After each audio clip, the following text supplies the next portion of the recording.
So, as we're coming to the conclusion of Hilchot Brachot, we're going to spend the last last year really on Birkot of Riyah, of stuff we see. Usually we know that we make Brachot on stuff we eat, over mitzvot that we do, stuff that we perform. We make brachot on Kiddush, Havdalah, over time, Shechianu. There's also a set of brachot that we say when we see or experience certain things. The most common of that one is lightning and thunder, right? There's certain brachot that we're supposed to say when we either see lightning or hear thunder, or maybe it's one bracha for both. Let's take a look. So the source on page 213 is a Mishnah in Masechta Brachot. The Mishnah there talks about Zikin, and it talks about earthquakes, and Ra'amim, this is thunder, Val Ruchot, and strong wind, Val HaBrakim, and on lightning, Aymer, Baruch Shekocho Ugvurato Male Olam. Right? So translate Shekocho, his strength, Ugvurato, his greatness, his power, Male Olam, fills the world. Okay, that's what the Mishnah says of brachot for lightning, for thunder, earthquakes, strong winds. And the Mishnah continues. Al hiharim, if you see mountains, val givaot, you see hills, val yamim, and on seas, val haneharot, on rivers, val hamidbarot, and on deserts, omer baruch oseh bereshit. Right, the way we have it, oseh maaseh bereshit. That's the way we have the lashon of the bracha. So, and we pay attention to the brachot; they're a little bit different. Shekohol Gvurato Male Olam means that Hashem's power fills the world. So you will say this brachot on powerful things like earthquakes, like strong winds, thunders, stuff that are strong. Oseh Ma'aseh Bereshit means Hashem made the creation so beautiful from Bereshit. So you say this on a nice mountain, you say this on a nice river, on a nice sea, on an ocean perhaps. You will say the bracha of Oseh Ma'aseh Bereshit. Hashem makes the creations of Bereshit. You have to say whole brachot with the Hashem name, or just yeah, we're going to be saying with Hashem's name. Hashem the King of Olam. Okay, now the question in the Gemara is it possible to say Oseh Ma'aseh Bereshit on lightning and thunder? So the Gemara wants to say, the question is lightning and thunder part of the creation? Oseh Ma'aseh Bereshit. That's how Hashem created the world. So the Gemara wants to say that you can say either or when it comes to lightning and thunder. Right? That's source number 2. Source number 2 is saying, the Gemara says, when it comes to lightning, thunder, earthquakes, and strong winds, you can say Shekoho Gvurato Male Olam, or you can say Oseh Ma'aseh Bereshit. But when it comes to mountains and it comes to rivers and oceans, you cannot say Shekocho Gvurato Mile Olam, that Hashem's might fills the whole world, because you don't see it there. You see nice creation, but in lightning and thunder, you can say either or. That's what the source wants to say over here. What? You see a mountain? Yes, a bracha for seeing a magnificent mountain. You say a bracha. We're gonna go through which mountains these are applicable to. Okay. Now on the Rashba here says as follows. Now the question is, lightning and thunder usually happen together during a storm. Maybe sometimes the lightning hits first and thunder comes later, because remember, light is usually faster than sound. But the question is, how many brachot do I have to say? Do I say 2, 1 for lightning, 1 for thunder? Or is it 1? Do I repeat it twice? What do we do? So, and remember, our Gemara says you can say 2 brachot. So I told you can say either or. That's the Rashba, right? That's the Rashba. Rashba says here, Achat mitarte ka'amar. When the Gemara said you can say 2, it means 1 or the other. You pick Oseh Ma'aseh Bereshit or Shekocho Gvurato Mile Olam, but you don't say both. Says the Shulchan Aruch. Let's read the Shulchan Aruch, source number 4. Val HaBrakim, and on lightning. Val hara'amim and thunder, val ruchot and strong wind. What do you say? Al ko'echa me'elu, Omer, oseh ma'aseh bereshit. He says you make the creations of bereshit. Ve'im yirtza, and if he wants, Yomar, he can say, shekachol v'rato maleh olam. Lightning, thunder, strong winds, like a tornado. You can say either or, says the Shulchan Aruch. Says the Mishnah Berurah, v'ha'olam nohagim levarech al barakim oseh maseh bereshit. People have a custom to say on lightning oseh maseh bereshit, v'al hara'amim, and on thunder shekachol v'rotem aleh olam. V'chem istaber sha'idei hara'am nir eg v'rotot shakadosh baruch hu yotem mivarek, because Hashem's might is more visible in the loud thunder than in the light of the lightning. So you're seeing here from the Mishnah Berurah, he's saying you say both. He's saying you say both. You say on the lightning, and on the thunder, right? That's what he says in the next paragraph. First you say on the lightning, and then on the thunder. Okay?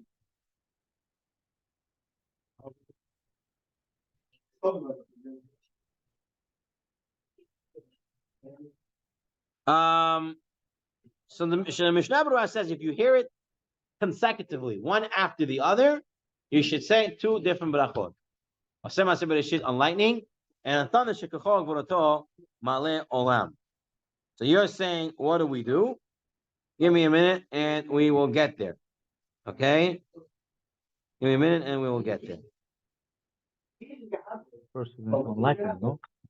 We'll take a look in a minute. Now, how often can you say it?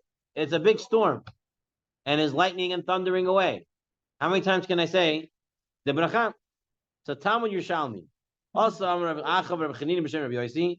In b'Torah din pama had bayom. In b'Torah din dayu pama had bayom. If it's a constant downpour, it's enough one time a day. Im mafsikin, if it stops, mevarach hakol achat ve'achat. So if it's one rain and it's continuing, you just say it one time. If it stops, you can say it again. Now the Rosh says, what does this mean? Tirudin, constant downpour. It means that the clouds never went away. Doesn't mean that it stopped raining and then started raining.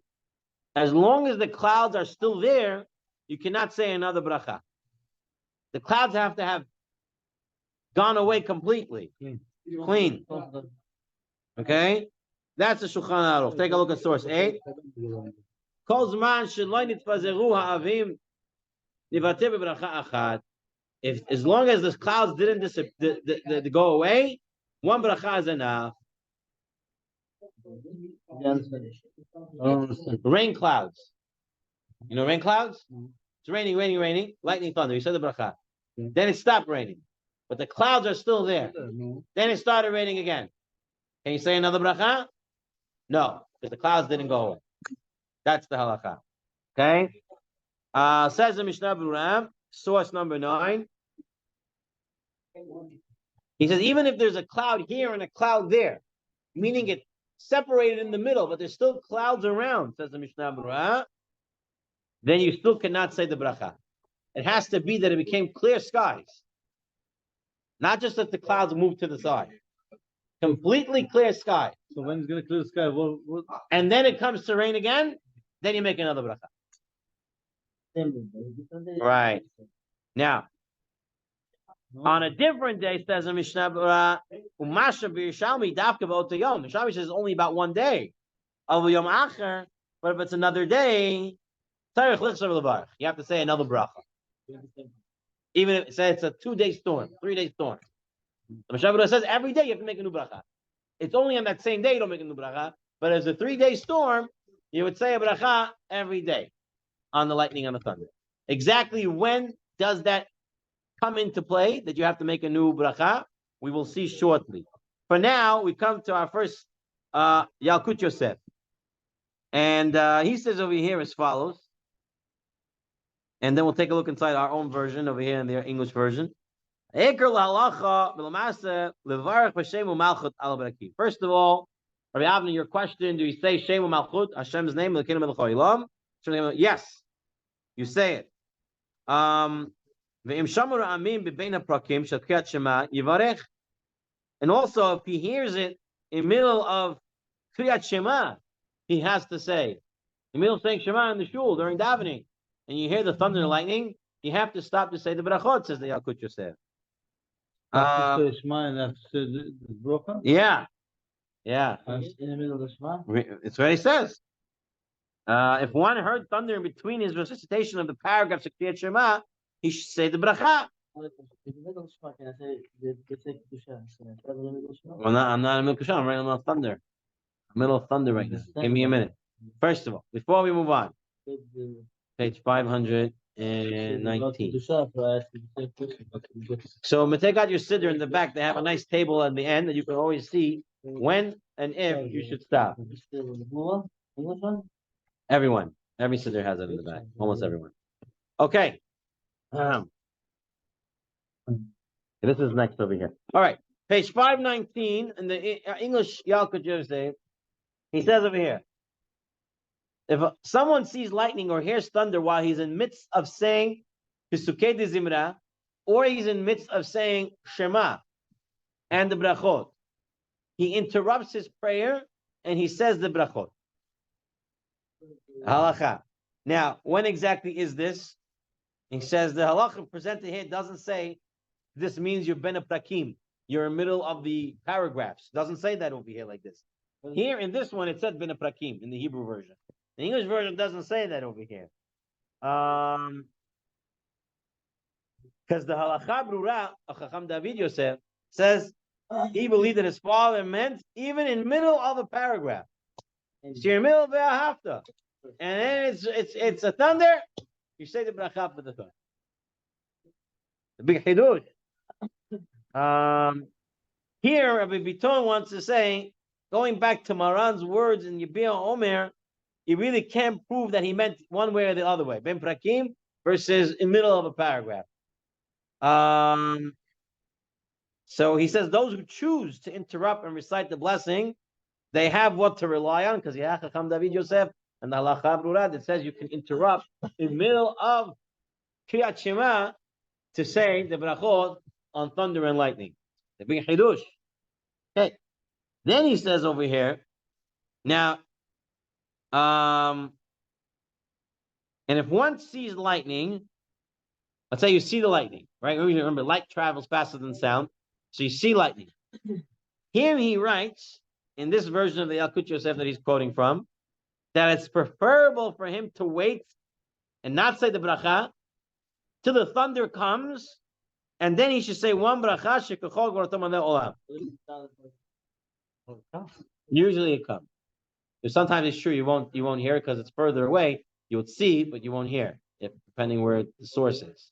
Okay, that's what he says over here. That's what he says over here. In the Yalkut Yosef over here, in the English version, they write, the common custom is to recite Oseh Maaseh Bereshit on the lightning bolt, and to say Shekachol Gvurato malei olam when you hear the thunder. As some time passes after seeing the lightning until one hears the thunder, he should say two blessings, he says. He must recite two blessings. So in this version, he is saying that if you hear the lightning, the thunder is not right away coming, so say the bracha on the lightning, and then say the bracha on the thunder. If the thunder is right away, then you should only say one bracha. Okay, that's the recommended practice he says over here to do. And then of course you can choose Oseh Maaseh Bereshit versus Shekachol Gvurato malei olam. You could choose that for either or. But the practice is over lightning to say Oseh Maaseh Bereshit, and with thunder Shekachol Gvurato malei olam. Okay, 10. If someone sees a lightning bolt and he recited the blessing over it, and tending for the lightning for the blessing to count for thunder as well, he has fulfilled his obligation for both. Meaning you didn't hear the thunder yet. You saw the lightning, and you're saying the bracha, and you say, my bracha should go for the thunder as well. Yotzeh. Either or. But let's say he says also Maseh Bereshit, and he has kavanah for the thunder that will come later, is Yotzeh that. Okay? So you can do that also. Now, the Piskei Teshuvot deals with an interesting case over here. Okay, first he says, what happens if I did not see the bolt itself? Sometimes you know it's lightning because you see like the light in the sky, but you don't see the actual bolt, or you see it from your peripheral vision. Can you say it?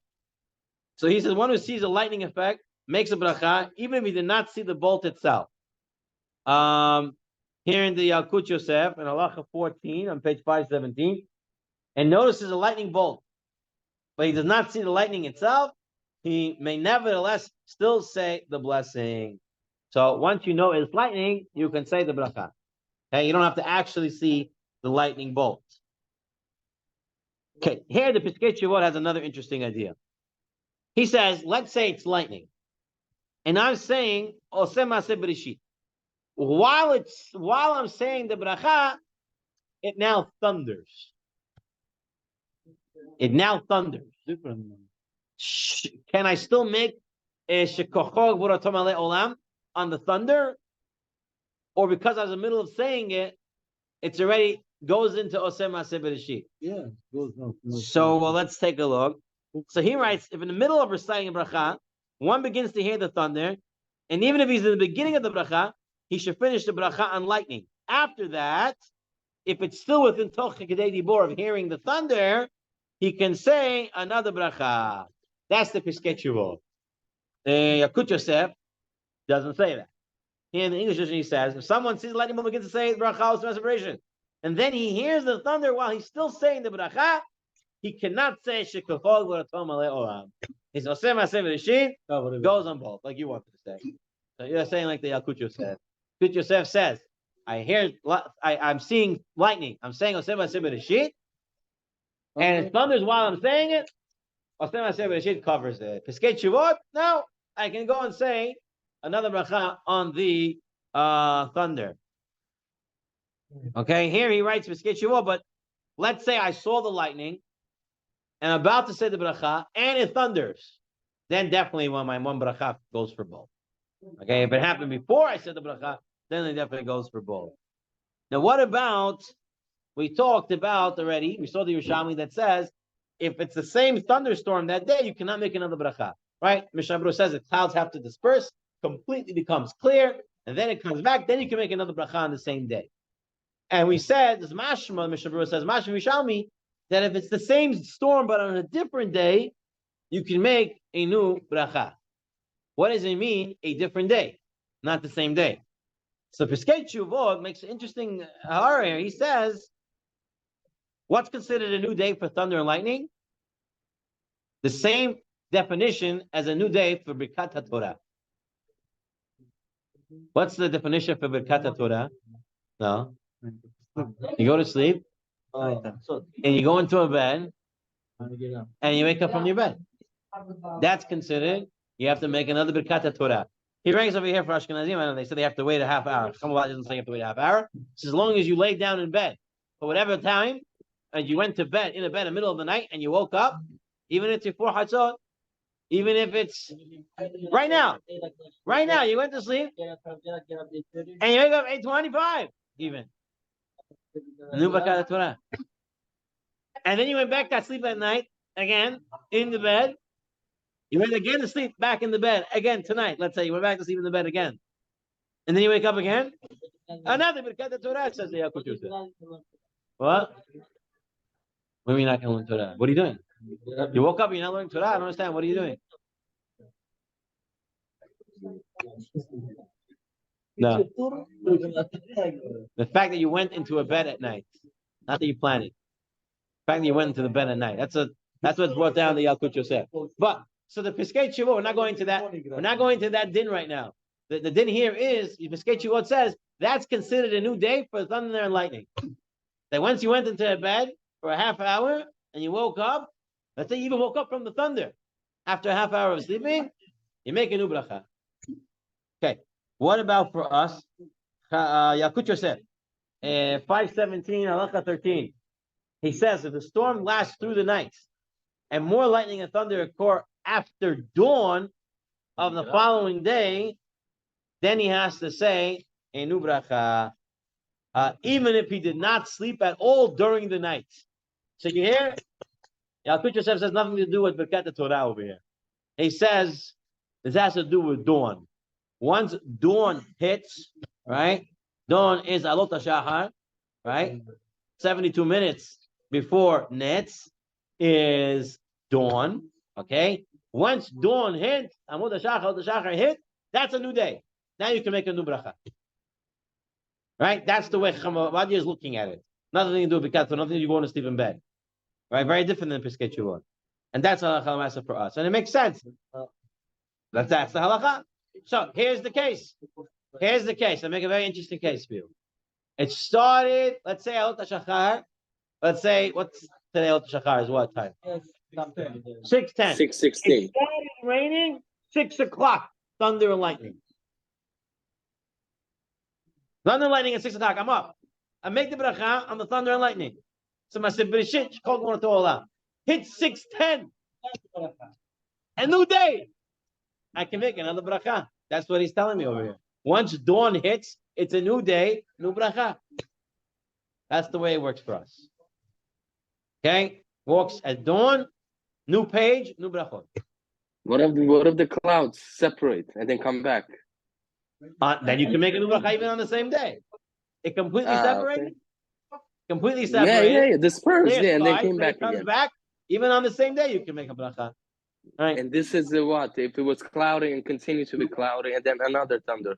Storm is continuing. It's the Story's same storm. continuing. But since dawn hits, reset on the bracha.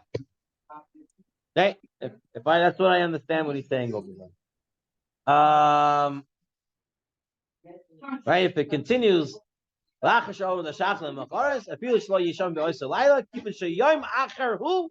it's now a new day, you can make a new bracha on the thunder and the light. Right? But that's what he says. What? Nothing to do with sleep. You can stay up the whole night and watch the storm and send the bracha as soon as it hits storm. Okay. Now, we talked about the bracha that we say. We talked about the different days that you say. Now, the question is, how fast do you have to say this bracha? How fast do you have to say this bracha? Meaning, I see the lightning. When can I say this bracha? Can I say, hold on, I got to finish my ices? I got to finish my ice cream? I got to finish reading the news? Oh, very good. Very good. You're saying very good. You're saying, Chavad, you said you can interrupt Shema. And Cham David said you could, in the middle of the paragraph itself. Then it might be, okay, so let's see. So the Rosh was asked the question. Person sitting in the bathroom, right? He's sitting in the outhouse, and lightning and thunder. And he wants to say the bracha. So what does he do? If he's able to exit in order to say the bracha, toch kede dibur. Yitzeh, ve'im lav lo yitzeh. If he can get out and say it within a second, toch kede dibur, shalom aleichem Rebbe, that's it. Then he should get out and say it. So they're saying the case, and the Alka Yosef says the cases where he's not making gedolim. He's just walked into the bathroom. His hands are somewhat clean. I don't know. He didn't touch anything, so he's able to come out. But if that's not the case, then obviously if he's making gedolim or he touched something that's going to take a while from the guy, then he doesn't have to rush out. We're talking about he just walked in and then it's all right, fine.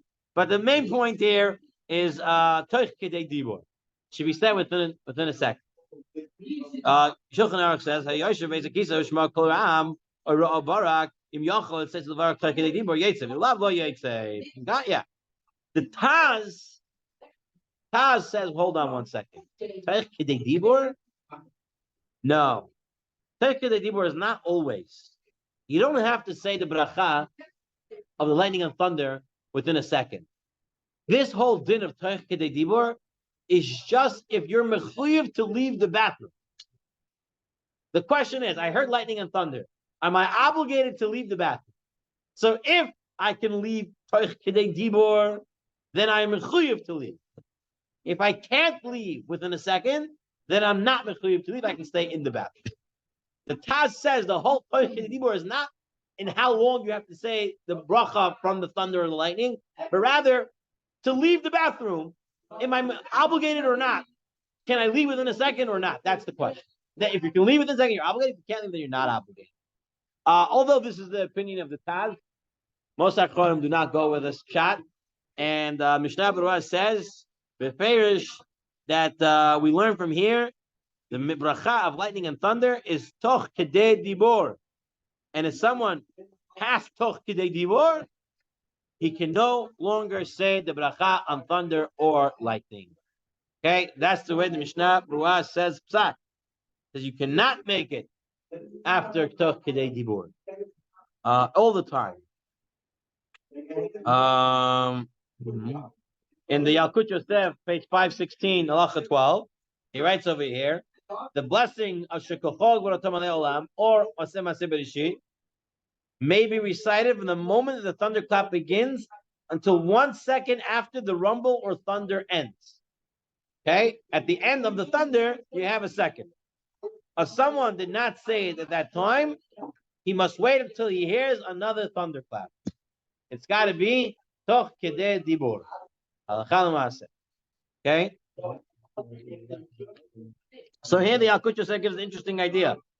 I'm sleeping in my bed and I wake up from a thunder. Oh, very good. What does he do? You're not going to have time to get up and wash your hands at the sink. So he says, well, you should wipe his hands on his blanket or sheet and recite the bracha immediately with Shemu Malchut. So in the middle of the night, and you hear the thunder, you woke up. Well, first of all, even if you don't have, 1 second, where's your pillow? Where's your pillow? I said, where's your pillow? If you don't have a pillow, put your head on the down like this. So you're no, you just put your head on the mattress. You can't put your head up on the mattress. Your neck muscle shouldn't be hurting like mine. You should be able to go up all the way. Okay, and that's it. Or go to the headboard.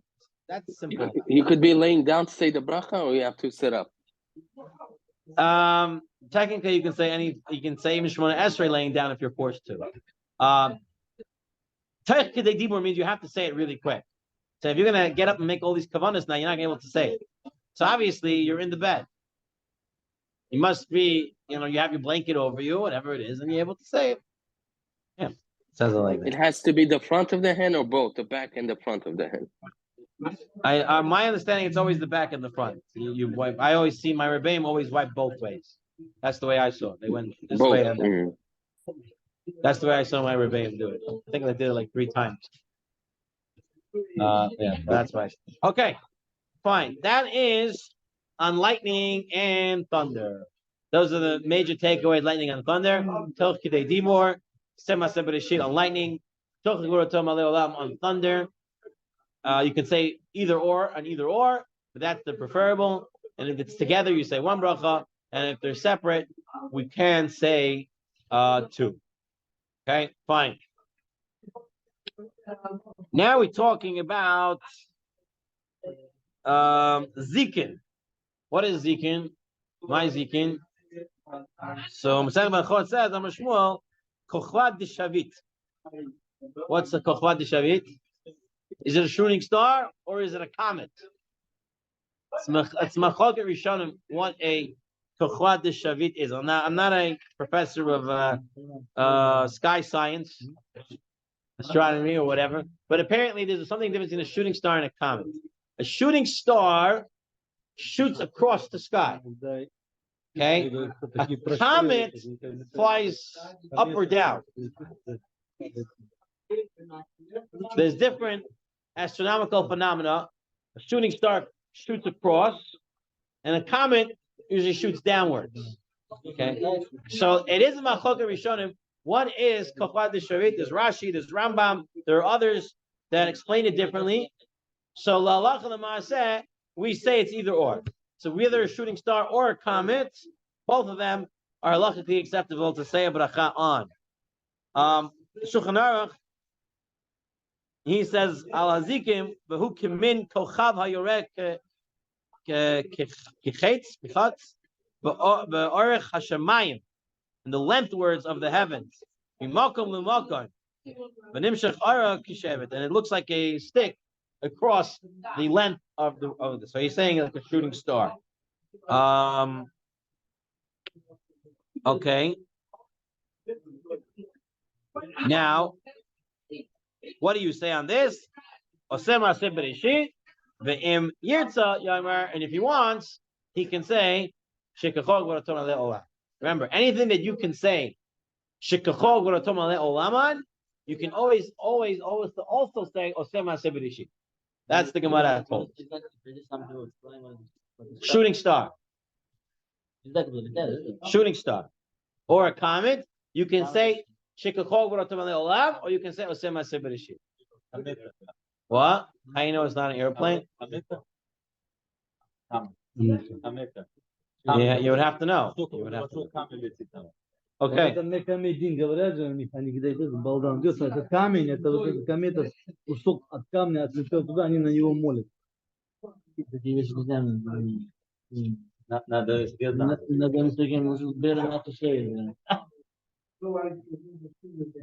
again, for this one also says the Yalkut Yosef, you must say toch kedei dibur.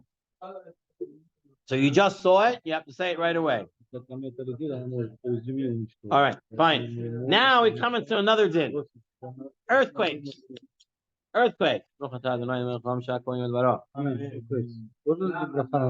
Okay, earthquakes. The comets obviously can see with a telescope. Takes years. You can anytime you can come to Brakat. The sea, it's traveling. So here in the Yalkut Yosef, he talks about the telescope. He says, if you see the comet or the shooting star via simple telescope, then you couldn't say but you could say the bracha. But if your telescope employs mirrors to bring the image into focus, then you cannot, because then you're not seeing it right away. Rather, you're seeing it. You're not seeing it. You're seeing a reflection of it, right? So if it's like a glasses and it makes you see better, then you can say the bracha on it with it, the telescope. But if it's mirrors, so then you're not seeing it. You're seeing a reflection of it, and then you cannot make the bracha. So you have to know what type of telescope you use. He brings that in. Okay, what about earthquakes? Says the Panini Halacha, one who feels an earthquake, even a small one, recites a bracha. And what bracha? Again, either Shekachog or Torah Olam or Aseh Maseh Bereshit. Now, in the Yalkut Yosef on page 509, he writes over here, the blessing must be recited while the earthquake is taking place, or 1 second after it took place. If you waited too long, then you cannot say the bracha. If two tremors occur back to back, a lot of times earthquakes happen. Yeah, the after earthquake is another aftershock.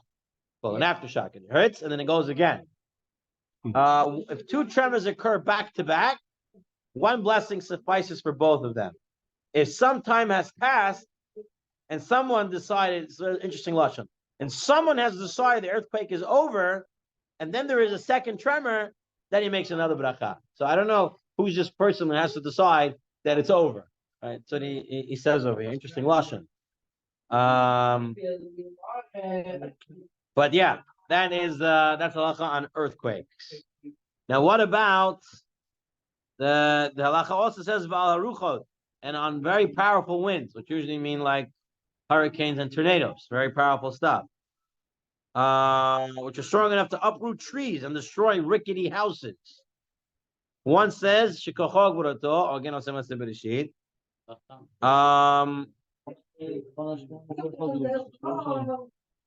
Says the Pnei Halacha, if it's strong enough to make things fly away, one can still say Aseh Maseh Bereshit. We have a good question. Yeah. All this event destroying the world. Yeah. Saying blessing Hashem, like Thank you for destroying If my someone house. died, why are you saying Dayan Hayamet? I don't get it. What's the question? I have an orchid, but for my mother. I don't understand the question. I don't understand the question. A person died, you say Baruch Dayan Hayamet, just get a bracha.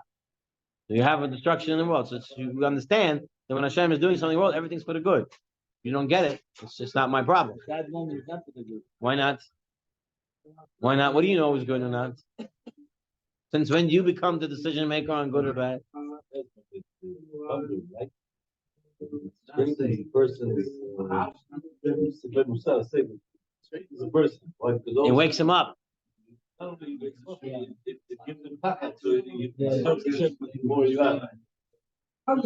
Very true. Okay. Right there. Mountains, rivers, and deserts. Okay, so you said, what? You see a mountain, you say a bracha? That's your halacha. That is Shulchan Aruch. Ayamim, Benoharot, Harim, Vagivaot, Midbarot, Omer, Baruch, Oseh, Maaseh, Bereshit. Now, on these, you cannot say Shekachol Gurut Malei Olam because there's no pachad in them. You don't get scared from seeing a mountain. You get awed by seeing a mountain. So you say, Oseh, Maaseh, Bereshit. No Shekachol Gurut Malei Olam on these. Now, says the Shulchan Aruch, not every river can you say the bracha on. Rather, on 4 rivers, the 4 rivers that are written in Parashat Bereshit, Chideka, the Paras, or the Euphrates, the Tigris, right? And another important caveat in all these things is that as long as there was no human intervention to change either the river or the mountain or something like that, if humans came and changed it around, you can no longer make Oseh Maaseh Bereshit, who makes the creation of Bereshit. You can't do that. Says Shulchan Aruch, same thing with mountains. You don't say the bracha on every mountain, rather on distinct mountains. Al harim gevorot mushunim nikeret gevorot haboreba. So the Shulchan Aruch is very unclear. He doesn't say which ones, which not. He says distinct. What is the definition of distinct? So let's start off with the Mishnah Berurah. Mishnah Berurah says, first of all, the rivers. Mishnah Berurah says it's not only those 4 rivers mentioned in Parashat Bereshit, but any river that's big as those 4 rivers, you can also make the bracha, as long as you know that they existed from the beginning and they were not changed by man later on. Okay. In the Yalkut Yosef English edition, page 524, in halacha,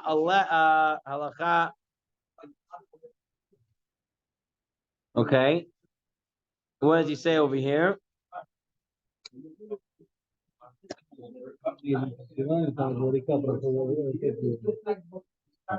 527. Okay, he says over here as follows. Halacha 11. He says, Yalkut Yosef, same as the Mishnah Berurah. According to some poskim, you consider the bracha as seeing other rivers as well, as long as you know that they were there from the beginning and they've never been changed by humankind. That's what he says over here. Exactly what this includes, I have no idea. Okay, I'm not sure. You would have to ask someone who's more professional in these things. Oh, that's on rivers. Pnei Halacha says, okay, we mentioned they have to be natural, can't be changed, they have to be great. So Pnei Halacha, or Malamed wants to add a few things. He says the Nile River, that's a river that can be counted. The Volga, the Rhine, the Amazon, the Mississippi. He says these are great rivers. He says the rivers in Israel, such as the Yarkon and the Yarden, we do not say a bracha because they're not so striking. Okay, so you're gonna go see the Mississippi. That could be your next Cholamayid trip, and you make a bracha. What? Mississippi, where it's gonna be Israel, it's the United States. MISSI, SSI, SSI, PPI. Come on, you don't remember that? Yeah. Okay. What about mountains? The Shulchan Aruch said, oh, special, distinct mountains. Didn't say what mountains. So the Aruch HaShulchan wants to say the Alps the Pyrenees, I don't know what that is. Mount Kazbek, I don't know this one either. Ararat Mountain. Those are the mountains. They're very distinguished by their height. So it's got to be really tall mountains. Cham ben Zion Abba Shaul says, there's one mountain in Eretz Yisrael, you can also say it. Which one is this? Hermon? Mount Hermon. Says that is in the Golan Heights. So that's a mountain that's very distinct, and you can make a bracha on that. Osem Aseh Bereshit.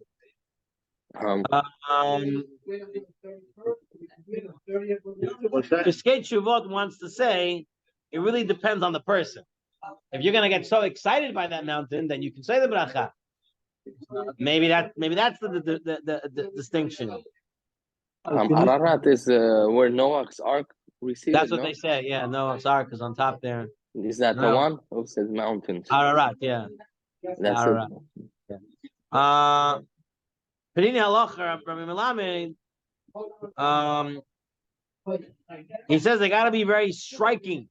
The mountain has to be striking. It has to be something that just you're amazed by. That's his distinction. Halacha in the Yalkut Yosef on page 528, he says remarkable mountains, and he drops it right there. So I don't know what to tell you. It says mountains that warrant the blessing, and they put no. So the Or L'Tzion said Mount Hermon in the Golan Heights. Right here, right, it's the Golan Heights.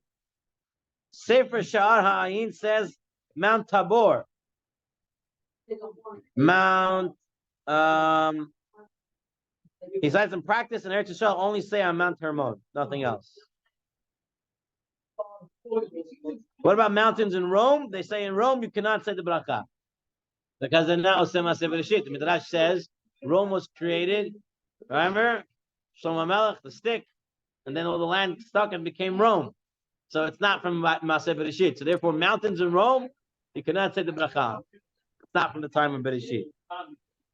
So upstate New York, if you're driving, Pocono, stuff like that, you see beautiful, like the hills, the mountains.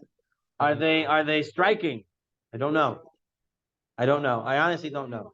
If you're in New York so long, it is. You drive I know, upstate. right? I don't know. I don't know. I'm gonna tell you. Now in the Yalkut Yosef, he goes on to talking about hills. We saw Givaim also you can make a bracha on hills. What does this mean, hills? What bracha are you making on hills? So he says a hill refers to one which has a very steep side, like cliffs. Others say medium-sized mountains whose tops have a plateau. When you go to Ura. One must recite the blessing in either case, as long as their appearance inspires wonder and awe. So a lot of these things are very subjective. The definitions are not very clear. And I think because of that, most people are machmer because they say safek brachot la'akel. So since there's safek brachot, should we say it? Should we not say it? So people usually don't say it because we're just not sure if we should say it. So you can maybe, without Shemu Malchut, you can say Baruch Hashem Aseh Bereshit on these type of mountains if you have a question on it. Okay. Fine. Now we are holding oceans and seas. Okay. The big talk over here is that the Gemara says there's a special bracha for the Yam HaGadol. Baruch she'aseh et Yam HaGadol. Right? Usually on the rivers you say Osem Aseh Bereshit, but on the Yam HaGadol you say she'aseh et Yam HaGadol. The question is, what is the Yam HaGadol? What is the Yam HaGadol? So the Rosh says, you want to know what the Yam HaGadol is? The Yam HaGadol is not an ocean. The Yam HaGadol is the Mediterranean Sea. The Mediterranean Sea next to Eretz Yisrael, that is the Yam HaGadol, not the ocean. So you can only make the bracha on that.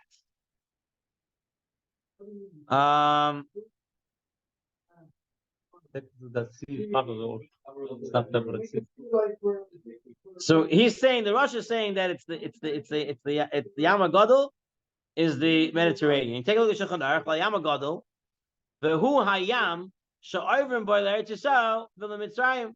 Oivrim v'chatash melech olam oseh hayam Hagadol. That's what? What? It's a Mediterranean Sea. Only that part. You see that? I don't know. The Mediterranean. When you see the Mediterranean, that's when you can make the special bracha, not the ocean. That's the way the Rosh is saying it. That is that. Now there is a machloket because others say that no, Yam HaGadol, that is the oceans. The oceans are Yam HaGadol. Okay, so it comes to Minchat Yitzchak, and he says, in my humble view, it is proper to say Osem Maaseh Bereshit while looking at the Mediterranean.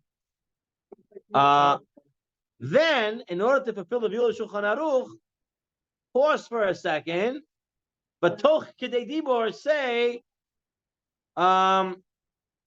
She'asa Yam HaGadol. Okay, I'm not sure if Mediterranean is or not, he says. So say Oseh Maaseh Bereshit, pause, and then say Oseh Hayam HaGadol.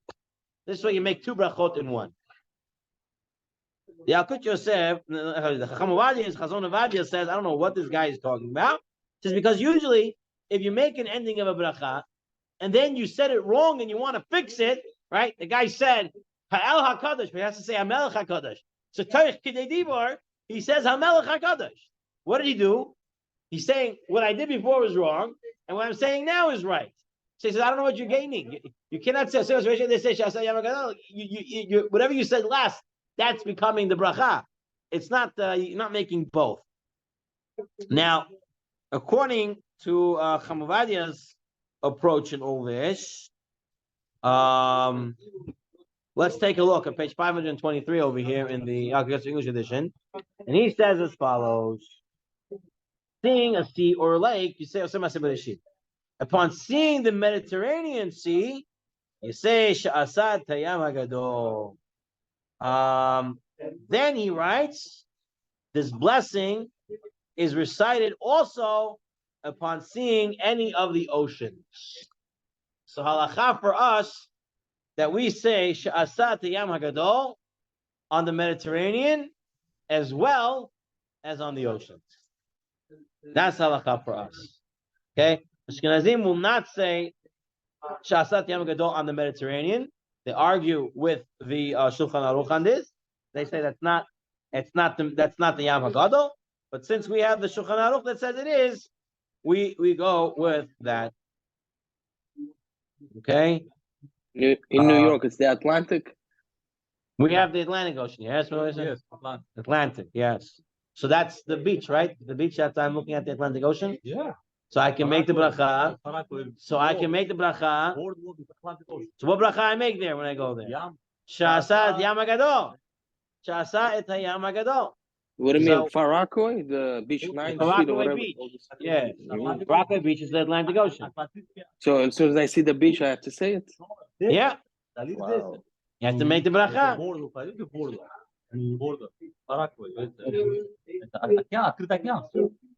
Now, how often can you say this bracha? I go every day in the summer. How often can I make this bracha? 30 days, No. probably. How Every often? 30 days. 30 Every days. 30 days. Every 30 days. It means that you didn't see it in 30 days. If I've seen it, and I can't do it. It has to be 30-day interval. Okay, then you can make the bracha. And he says over here, it's actually 32 days. And I don't know, he explains it earlier in 218.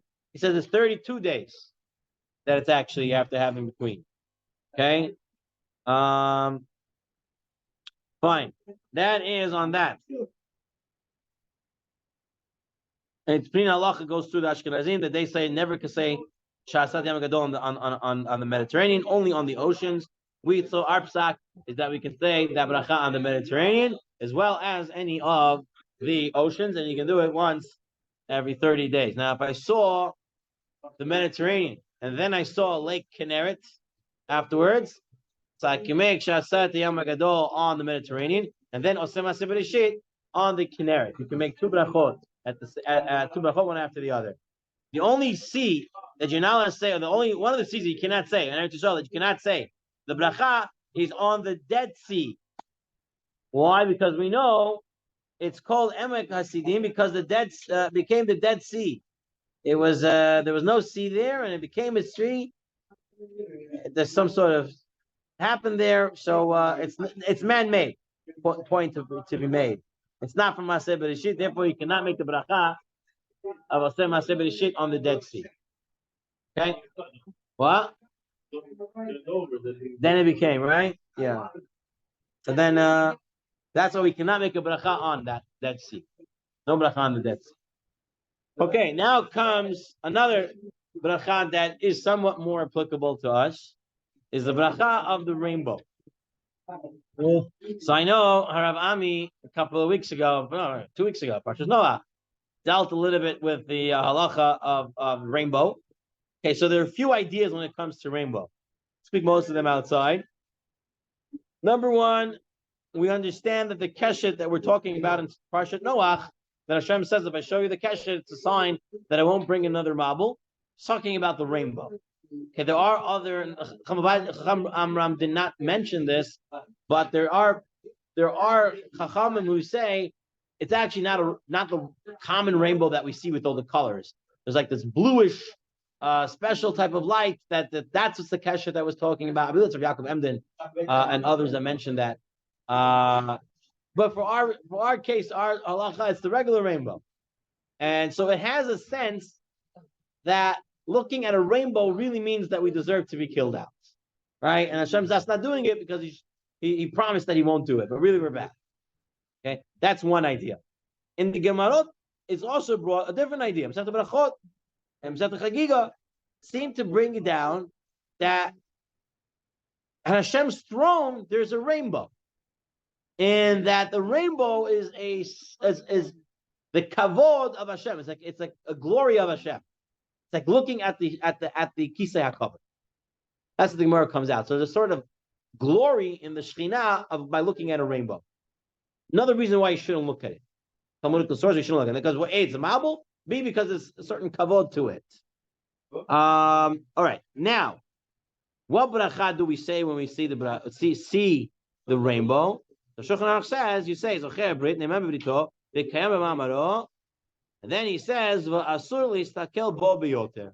You're not allowed to look at it more. Why? Either because it's Shechina, covered of Shechina, or because it has to do with the mabul. You don't want to look at it. Mishnah Berurah says, therefore, don't tell your friends. Because you're bringing out not nice things about the rainbow.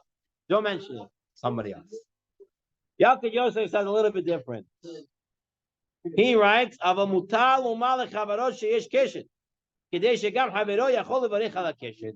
allowed to tell somebody there's a rainbow in order for them to also make a bracha. So I remember many years ago, I was in Ornatan, and after Mincha on Shabbat, I walked outside and there was a rainbow. So I came back in and I told people, outside is a rainbow. And one of the guys in the shul came and said, you're not supposed to tell people. Right, because he learned the Mishnah Berurah, says you can't tell people. So I pulled out the Yalkut Yosef and I said, hey, Chacham says you should tell people.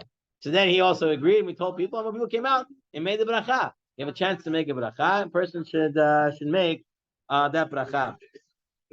The question in halacha is, do you have to see the whole rainbow? Or is it possible to see just a part of the rainbow? What do we say, halacha l'maaseh? What? Says a part of the rainbow. Kesher refers to a rainbow that appears in a full arc. Although some of the stories suggest that one may recite the blessing only when a full arc, there's a solid basis to rely upon reciting the blessing even when only a partial arc is visible. So you don't have to see the whole thing going from ground to ground. As long as you see some part of the rainbow, you can still say the beracha. You should only look at the rainbow for a moment. You don't have to look at it too long. Okay? That's the halachot when it comes to rainbow. Fine. Additional brachot of praise. What are we talking about here? So upon seeing a Jewish chacham or a Goyish chacham, or a king, a Jewish king and a Goyish king. Okay. So he says over here, Shulchan Aruch 47, Haroeh Chachmei Yisrael, we say, Shechelik mechachmato liri'av. That Hashem gives a part of his chachma to those who fear him. Right? So Hashem liri'av. Right? The secrets are to those who are fear Hashem. So chelik mechachmato liri'av. Hashem gives the secrets and the knowledge to those who fear him. Now, when it means a chacham, what does that mean, a chacham Shiva Yisrael? Does that mean a Talmud chacham? Or does that mean a chacham of any chachma? Then what would it mean, a Goyish chacham? A Goyish chacham doesn't have Torah. So it's obviously other chachmas. So that maybe means that Jewish chachma is just the Torah. Halacha, that's what we say. They say this bracha, applies only to Talmidei Chacham. Okay? Does not apply to a Jew who happens to be proficient in another area of Chachma. What about you have a Jew, he's not religious, but he's a big professor. He knows a lot. Very smart, very nice guy, but he's just not religious. Can you make the other bracha for him? The one on the guy? What is the one for the guy we say? That Hashem gave them, not a chelik, but he gave them. Can you make that bracha on a Jew who has other chachmas?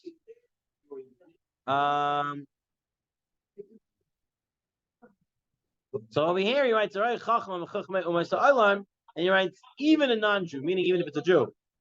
So then he says, however, in the footnotes on the bottom over here, he brings from the Divrei Yatziv that says, and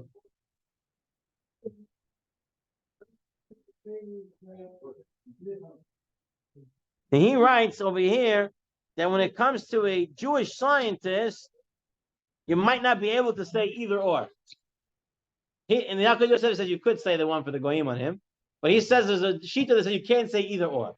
Well, you can't say chelik mechachmato because it's not a tamachach. And perhaps the second bracha is just for the umat ha'olam, not just the chachmei umat ha'olam, but just for the umat ha'olam. So maybe when it's a Jewish scientist, you can't say any bracha. Halachically, we say we could say on a Jewish scientist, and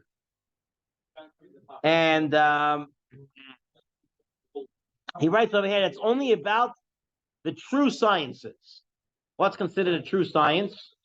Like the guy is a professor of woke liberalism, right? Can we make a bracha on that guy? Absolutely not. True science, the Chida says, the Chida writes, what are the 7 sciences that you can make a bracha on? Is the art of verbal expression. So someone who's a language arts professor. And remember, not just stamp professor, like really top, right? Mathematics, that's for sure. Geometry, okay? Medicine, music. He writes theology and astrology and magic. What? Those are the sciences he writes.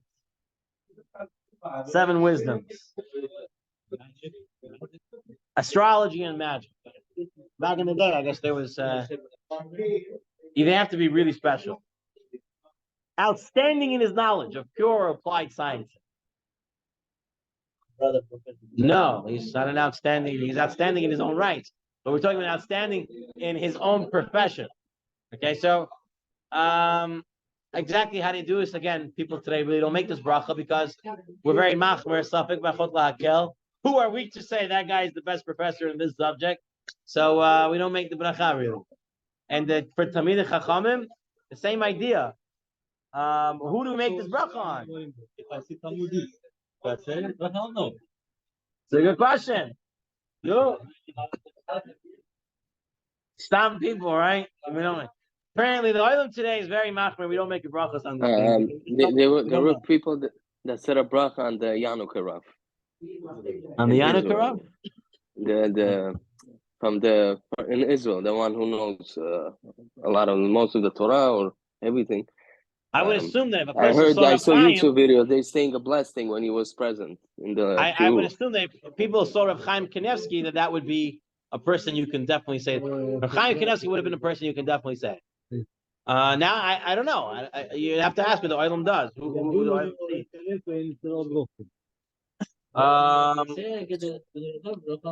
Yeah, you have to say Gdolador, of course. I forgot. Right, he brings the Tzitz Eliezer. He writes, it's clear that it's not proper to recite the bracha in our times. Because we don't know.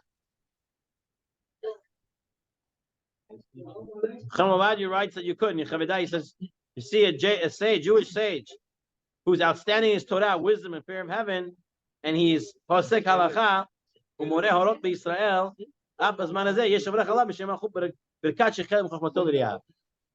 Posek halacha, he has to be someone who's posek, someone who is moreh halachot. These people, Yazirat Shemayim, this is the person you can say the bracha on. If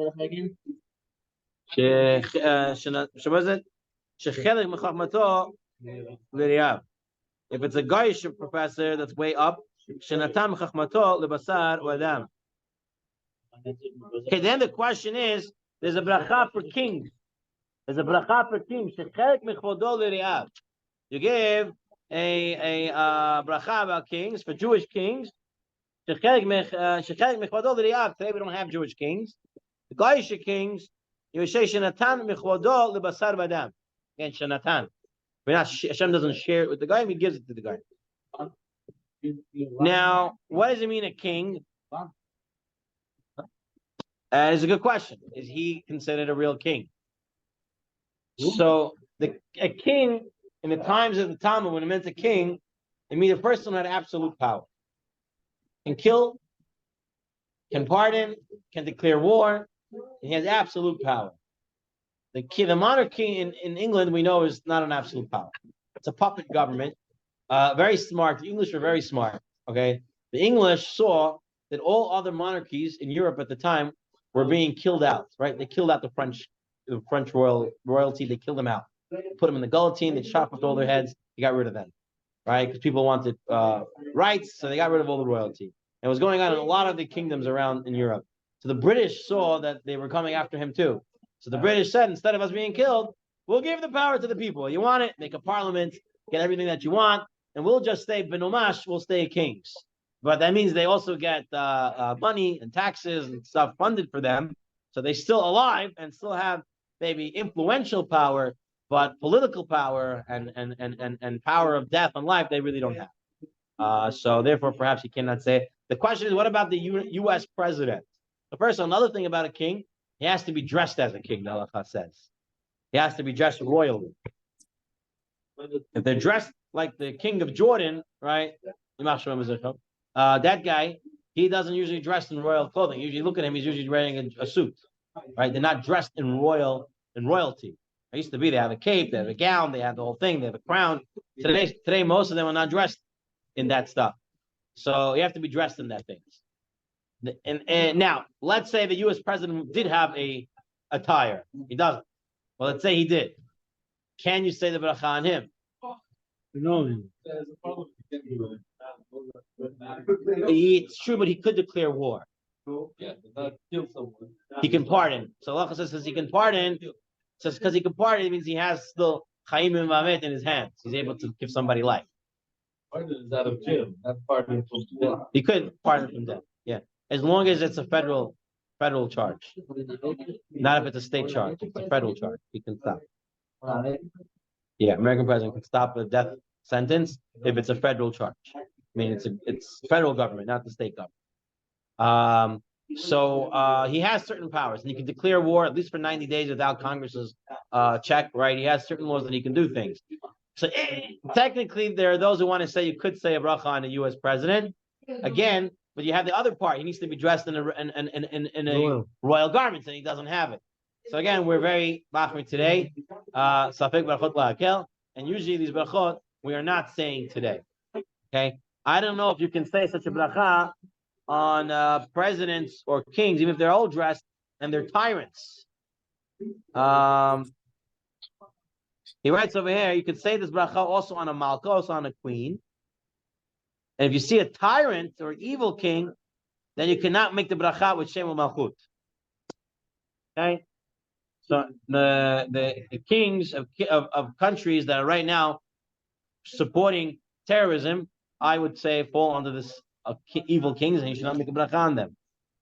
How come when the Kaiser came, people before before Hitler it was Kaiser, and at that time, that moment, Jewish people asked from voice of the rabbi. Was he killing Jews? What was his part? What was his party's? Was he supporting terrorism? No. They asked him, we say that the bracha on Kaiser they say yes, okay, but by the Hitler no. Of course not. А на Кайзер, да. Что Кайзер сделал? Кайзер был президентом Германии. Потом, когда Кайзера убрали, Гитлер пришел. Вот на Кайзера, когда он проходил, евреи броху говорили на него. Спрашивали. Тогда с евреями он так немножко уже было не то. Но тогда рабоним сказали, что да, можно говорить на Кайзера броху, он король был. All right, let's see if we can finish up the share. Page 239. The bracha mishanet habriot. All right, who makes creatures different? Shana habrios. Okay, what bracha do we make that on? We make it on an elephant, a monkey, an elephant and a monkey. Says Shulchan Aruch, v'etapil, v'etakuf, mevarach, bracha Hashem el-Olam mishneh habriot. Now, when is this? When do we do this? How often can you say this bracha? What? What? Once in a lifetime. Oh, says Chacham Malkiel here. Once in a lifetime. Once in a lifetime. He says. Why? Why would it be? Why would it be? No. You see monkeys every day. Yeah, that is true. We do see monkeys every day. Hold on, let me see where it is over here. I will say, some monkeys are good. Okay, some monkeys are good. I tell you, I was in the hospital recently, and a lady came over, and she told me, a lady came over and told me I'm nothing to worry about. I'm going to take very good care of you, and she did. She said when she came to the States from out of the country, she said no one wanted to give her a job, and there was one Jewish family in Borough Park that took her in, gave her a job, brought her children in. She says all my children today all have doctorates, are in big positions in different places, and she says it's all because of the Jews. Okay, so anyone that says anything about the Jews, I don't listen to a word they say, and I tell them they're all wrong. This is because Jews are very good people. Okay, so what I'm telling you is they're good. All right, there are good ones. You'd be surprised. Not by Muslims though. All right. One who sees, one who is lame or missing a limb, one who is blind, one who is covered with boils, and one who is colored with small dots. If they were born this way, you say for people, if you see people with all these things, they're missing a hand, but they were born without a hand. They were missing things and they were born this way. They look very weird. They're short or whatever. You can say, Mishneh habriot. But if he changed after he was born, then you say Dayan ha'emet. And he writes to Shulchan Aruch, Ein barach el pam rishona she'ashinu alav gadol me'od. Because only the first time you see it, it is a very big shinui. After that, it's not. Okay, so halacha on page 495 over here. It says as follows.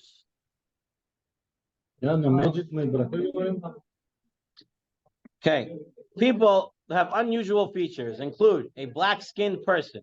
Black-skinned person born to white parents. That's the halakha, not a black person.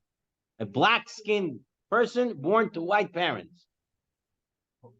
His parents are white and he's black. It's mishaneh habriot. That's exactly it. That's exactly it. First of all a black skin is a darker pigmentation of the skin. That's all it is. Okay? Say again? And it can happen, by the way. It can happen. It's genetic mutations. It happens all the time. It can happen. What about she might have thought of a black guy doing relations? She might have thought of a black guy. It affects their features, no? Right. An albino person, someone whose body is so wide that his ears have been squashed, a midget, someone whose skin is covered with warts, someone whose hair is naturally matted from birth. These are examples in the Talmud. It's only upon seeing a Jewish person with such features, and not on seeing a guy, a Jewish midget. The first time you see him.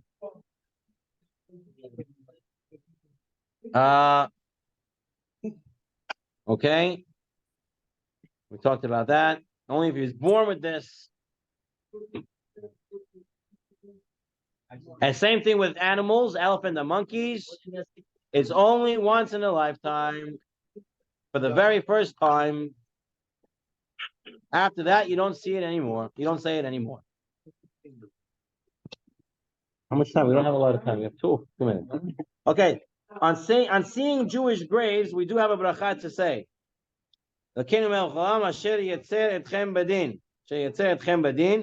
a bracha we say on a Jewish cemetery, and I believe it's only once every 30 days, so every 32 days, right? And Yalkut Yosef here writes, even if you see the cemetery on Shabbat or Yom Tov, even on Chol Hamoed, you're going to say this bracha. Okay? You're going to make the bracha on seeing a Jewish grave. Yes, see a Jewish cemetery, you have to make a bracha. Yeah. As long as it's once every 30 days. I love people just do things and don't research if they haven't do anything, and they just go and do it.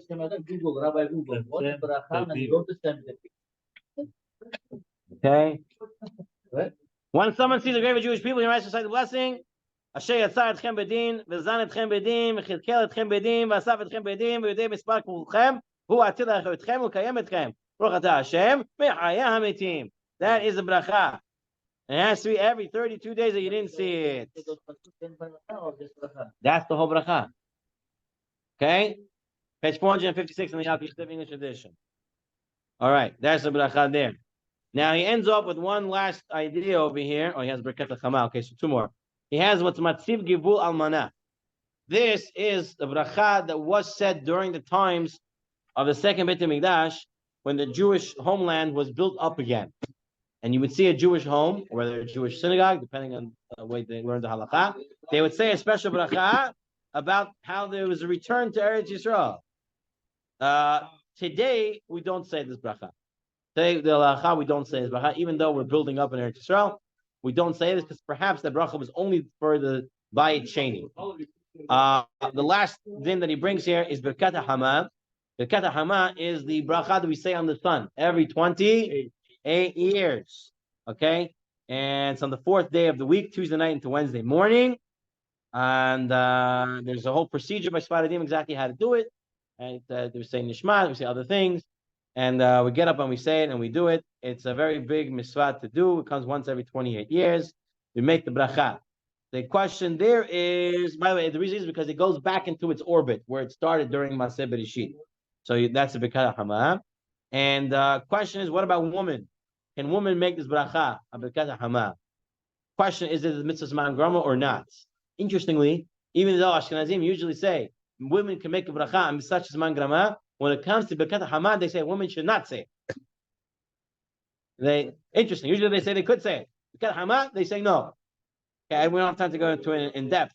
Chacham Ovadia says it's not a mitzvah Zman Grama, and women could say it.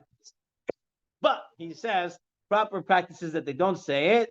Rather, he brings the Chavedat right here in the bottom. You can see he says it's not a mitzvah Zman Grama. He says rather they should listen to the men saying the bracha and they should answer amen to it. Even though Chacham Ovadia holds that Birkat HaHama is not a mitzvah Zman Grama, and women technically should be able to say it. And common practice and preferred practice, women not to say it, and they would just answer amen to the men's bracha, Birkat HaHama. So we finish here, really the whole Indian, the whole sugya of Hilchot Brachot. Next week, we may not have shir because we have a bar mitzvah. You're hearing the show, we have a bar mitzvah. Bazo's, depending what time it starts. If it starts early, we can go early and come back on time. And we can do shir. The next shir will be on Tfilat Mincha. Okay, whether it'll be next week or the week after, we'll see. We have one more shir, Tfilat Mincha, Tfilat Aravit, and then we're starting, Be'ezrat Hashem, For Skulat Am Yisrael, we're going to be starting Hilchot Shabbat. Okay, I already bought the books. I'm going to bring the members of the Shem. I bought more copies. Also, for those in Queens that want it, Malkiel, I'll send you a copy as well. Reach out to anyone else who wants. I'm going to try to make a flyer that we're starting Hilchot Shabbat so we can get more people joining this. We have a minyan? Yes. Okay. Thank you very much. Thank you. Thank you. Shavua Tov.